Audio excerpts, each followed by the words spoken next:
मेरे साथ बुरा किया। Now you have to pay price for this. Maryam, तुमने मेरे साथ बुरा नहीं किया, बल्कि अपने उससे मेरी मोहब्बत, मेरी जिंदगी, उससे मेरा सब कुछ छीन लिया तुमने। तुम्हारी आंखों पर अनाबिया नाम की पट्टी बनी हुई है। जब वो पट्टी उतरेगी तो तुम निकाह छुपाया नहीं जाता, इसका ऐलान किया जाता है, और मैं आपकी तरह बुज़दिल नहीं। तुमने मेरी जिंदगी बर्बाद कर दी है। ड्रामा सीरियल इब्लीस की आने वाली नई एपिसोड बहुत ज़्यादा इंटरेस्टिंग होती चली जा रही है, लेकिन फ़िलहाल तो स्टोरी वही चलती चली जा रही है। अनाबिया की चालें ख़त्म ही नहीं हो रही और यहाँ और मरियम की बुज़दिली जो है वो चाह कर भी ख़त्म नहीं हो रही। मरियम जो है वो चाहती है कि वो अपनी ज़िंदगी में कुछ करे, और यहाँ शावेज़ को अपने शोहर के तौर पर वो एक्सेप्ट तो कर चुकी है, लेकिन शावेज़ उसे एक्सेप्ट नहीं कर पा रहा, और वो यही चाहती है कि शावेज़ की ज़िंदगी से अब अनाबिया चली जाए। लेकिन अब वो मजबूत बन रही है, लेकिन अनाबिया की वजह से वो कभी भी वहाँ जीत नहीं सकती, क्योंकि अनाबिया जैसी लड़की जो है उसको हराना इतना आसान काम नहीं है।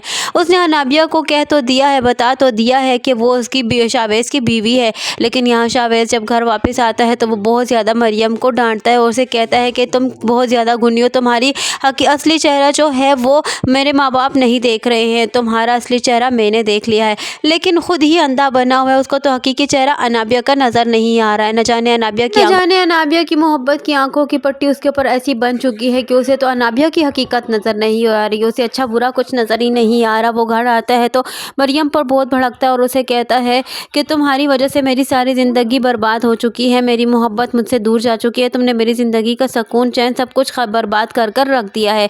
इतना चिल्लाता है कि उसके माँ बाप भी आ जाते हैं और वो भी उसे डांटते और उसे कहते हैं कि तुम अनाबिया की वजह से इस कदर पागल हो चुकी है और उसकी मोहब्बत की पट्टी ऐसे तुम्हारी आंखों पर बन चुकी है कि जब वो पट्टी खुलेगी तो तभी तुम्हें सब कुछ पता चलेगा कि अनाबिया किस किस्म की लड़की है। लेकिन बार बार शावेज़ जो है यही कहता है अपने माँ को कि तो आप नहीं जानते ये कैसी लड़की है, लेकिन हकीकत में तो वो नहीं जानता कि अनाबिया कैसी लड़की है। उसके माँ बाप जान चुके हैं कि अनाबिया एक अच्छी लड़की नहीं है, अनाबिया एक बहुत फहाश किस्म की लड़की है जिसको फहाशी में ही बहुत ज़्यादा इंटरेस्ट है, और वो ना ही बड़ा देखती है ना ही छोटा। उसकी आंखों में तो ज़रा भी लिहाज नहीं है, और वो ये भी नहीं देखती कि वो जो जिस घर में इतनी धड़ल्ले से आ रही है वो उसका घर नहीं है। अभी वो तो उधर वहाँ की आर्जी मेहमान बनकर आती है, लेकिन वो शावेज़ की रूम में ऐसे इंटर हो जाती है और ऐसे उसके क्लोज जाती है जैसे वो उसकी बीवी हो।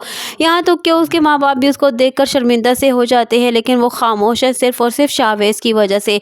शावेज़ ने अपनी ज़िंदगी में इस कदर बर्बादियाँ कर दी हैं, उसके माँ बाप उसे हकीकी चेहरा दिखाने की कोशिश कर रहे हैं अनाबिया का, लेकिन शावेज़ किसी सूरत नहीं देख रहा, और शावेज़ इस कदर पागल हो चुका है कि वो अनाबिया को कॉल्स करता है, अनाबिया कॉल रिसीव नहीं करती। अनाबिया को बहुत ज़्यादा गुस्सा चढ़ा हुआ है और वो उसे कहता है कि मैंने ये शादी जो है अपनी मर्ज़ी से नहीं की है, मैंने अपने माँ बाप के प्रेशर में आकर ये शादी की है, और सिर्फ तुम्हारे उस दिन के इल्ज़ाम की वजह से वो मेरे साथ बन चुकी है।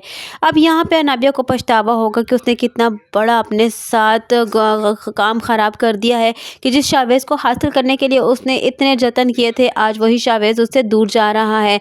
उसने अपनी ही चाल ऐसी चली कि वो खुद ही उससे दूर चला गया। आने वाले वक्त में उसे बहुत जल्द इस हकीकत के बारे में पता चल जाएगा कि अनाबिया किस किस्म की लड़की है, और तब वो मरियम से माफ़ी मांगेगा, और तब वो जो है अपने माँ बाप से भी माफ़ी मांगेगा और उनके किए हुए फ़ैसले पर पछताएगा नहीं, बल्कि उनको कहेगा कि मैंने आपके फ़ैसले को एक्सेप्ट करके बहुत अच्छा किया, अगर मैंने ना ऐसा किया होता तो आज मरियम मेरी ज़िंदगी में मौजूद ना होती और अनाबिया जैसी लड़की मेरी ज़िंदगी को बर्बाद कर चुके रख चुकी होती।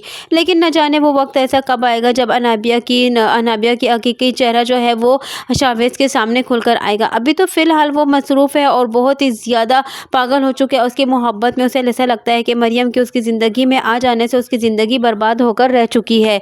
यहाँ उसकी दूसरी जानिब उसके माँ बाप जो है उसके लिए परेशान है कि वो मरियम को एक्सेप्ट नहीं कर पा रहा। उन्होंने तो ऐसा सोचा था कि शायद कुछ ही अरसे के बाद जो है वो मरियम को एक्सेप्ट कर लेगा अपनी बीवी के तौर पर, लेकिन यहाँ अनाबिया इस कदर चालाक और मक्कार लड़की है कि उसे मरियम का होने ही नहीं दे रही है। लेकिन अनाबिया का ये कहना है कि तुम इतना याद रखना कि मैं शावेज़ को तुम्हारा नहीं होने दूंगी और शावेज़ की ज़िंदगी में मैं ज़रूर शामिल होंगी। इसका मतलब ये है कि ये शावेज़ की ज़िंदगी में उसकी दूसरी बीवी बनकर ज़रूर शामिल होगी, और तब फिर से ये जो है मरियम की ज़िंदगी को बर्बाद करने की कोशिश करेगी, और यहाँ तक कि उसके माँ बाप को भी तबाह करने की कोशिश करेगी, और कहीं किधर जाकर फिर जाके अनाबिया का असल चेहरा जो है शावेज़ के सामने आएगा जब सब कुछ उजड़ कर रह जाएगा, तभी सब कुछ इसको पछतावा होगा। यहाँ अनाबिया तो फ़िलहाल जो है वो चैलेंज कर रही है मरियम को, और वो ये कह रही है कि मैं मरियम को किसी सूरत नहीं छोड़ूंगी और तुमने जो किया है उसकी सज़ा तुम ज़रूर पाओगी।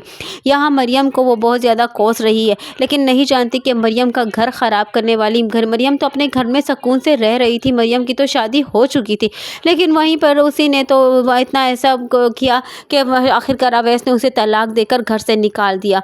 यहाँ इधर दूसरी जाने फिलहाल अवैस को तो कुछ बताया नहीं जा रहा कि अवैस कहाँ चला गया है और कहाँ ड्रामे से गायब हो चुका है। अब देखना यह है कि अनाबिया इस घर में फिर कौन सी नई तबाही लाने वाली है। अनाबिया जो है वो ऐसी सुकून से बैठने वाली लड़की नहीं है, वो सिर्फ और सिर्फ दुनिया में बर्बादी करने के लिए पैदा हुई है। आने वाली नई एपिसोड में फिलहाल तो अनाबिया की चालें ही चलती चली जाएंगी और यहाँ मरियम की बेबसी दिखाई जाएगी। अब तक के लिए बस इतना ही। आने वाली नई एपिसोड को जानने के लिए जुड़े रहे अनाया रिव्यू के साथ। वीडियो पसंद आई हो तो वीडियो को लाइक करना और चैनल को सब्सक्राइब करना हरगिज़ ना भूलिएगा और साथ ही साथ हमारे बेल आइकन को भी प्रेस करना हरगिज़ ना भूलिएगा, ताकि हमारा आने वाला नया नोटिफिकेशन आप तक बआसानी पहुंच सके।